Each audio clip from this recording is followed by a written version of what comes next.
આજે ખોટી લાઇફસ્ટાઇલ અને હેલ્ધી ખોરાકની ઉણપને કારણે મનુષ્ય ઝડપથી બીમાર પડી રહ્યા છે.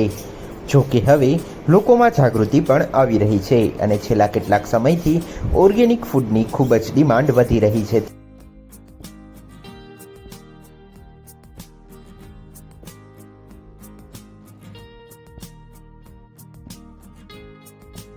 મારું નામ નીલ પટેલ છે. મેં છેલ્લા 5 વર્ષથી હું તુલસી માર્ટ ની શોપ અહીં ચલાવું છું પાર્ક કોલોની વિસ્તારમાં જામનગર.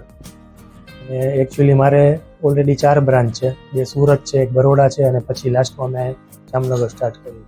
એટલે આમ જોઈએ તો 8 થી 10 વર્ષનો એક્સપિરિયન્સ છે. આ લાઇનમાં છું 8 થી 10 વર્ષથી. અને મારી પાસે ટોટલી બધી ઓર્ગેનિક પ્રોડક્ટ છે. ગ્રોસરીની બધી આઈટમ આવી જાય એમાં.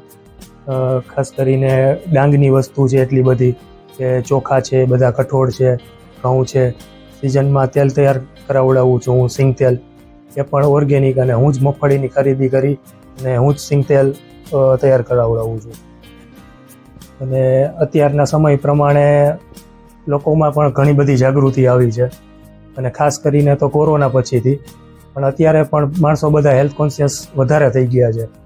એટલે એની હિસાબે પણ અત્યારે ઓર્ગેનિક વસ્તુ બધા વધારે પ્રિફર કરે છે. ને બધી વસ્તુ આમ જોઈ તો બધા હું ડાયરેક્ટ ફાર્મર પાસેથી જ બધી વસ્તુ લઉં છું, અને એ પણ ઓર્ગેનિક સર્ટિફાઈડ ફાર્મર હોય એની પાસેથી. જોઈએ તો ઓલ ઓવર ઇન્ડિયામાં મારી પાસે 650 થી 700 ફાર્મર છે આખા ઓલ ઓવર ઇન્ડિયામાંથી. ટોટલી બધી અલગ અલગ જગ્યાએથી બધી વસ્તુ આવે. જે રાજ્યનું જે પ્રખ્યાત વસ્તુ હોય, જેમ કે માની લ્યો કે રાજમાને છે ઉત્તરાખંડને સાઈડ મળે છે, તો એ ત્યાંથી હું ડાયરેક્ટ ફાર્મર પાસેથી મગાવું છું. બધા સ્પાઇસીસ છે કેરેલાના છે, બધા એ પણ ડાયરેક્ટ ફાર્મર પાસેથી મગાવું છું. એ પણ 100% ઓર્ગેનિક સર્ટિફાઈડ. અને પ્રાઇઝમાં તમે આમ જોવો તો અત્યારે રેગ્યુલર જે ગ્રોસરી હોય અને આ ગ્રોસરીમાં થોડીક મોંઘી પડે. કેમ કે ટ્રાન્સપોર્ટેશન તમે ગણી લ્યો, ખેડૂતની બધાની મહેનત ગણી લ્યો તમે, એ રીતે જોઈ તો પણ તોય ઝાઝો ફેર નથી પડતો. 15 થી 20% જેવો ડિફરન્સ પડે છે નોર્મલ ગ્રોસરી અને આ ગ્રોસરીમાં.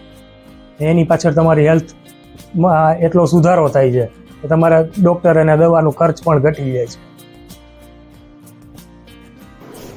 જામનગરમાં સરુ સેક્શન રોડ નજીક તુલસી માર્ટ નામની એક શોપ છે. આ શોપ ચલાવતા નીલ પટેલે જણાવ્યું કે કોરોનાની મહામારી બાદ લોકોમાં સ્વાસ્થ્ય પ્રત્યે ખૂબ જ જનજાગૃતિ આવી હતી. લોકો હેલ્થ બેનિફિટ થાય તેવા રાશનની માંગ કરી રહ્યા છે. બજારમાં મળતી વસ્તુઓ ખરીદવાને બદલે પ્રાકૃતિક ખોરાક ખાવાનું વધારે પસંદ કરી રહ્યા છે. લોકોની આ વાતને ધ્યાનમાં રાખીને મેં આ શોપની શરૂઆત કરી હતી.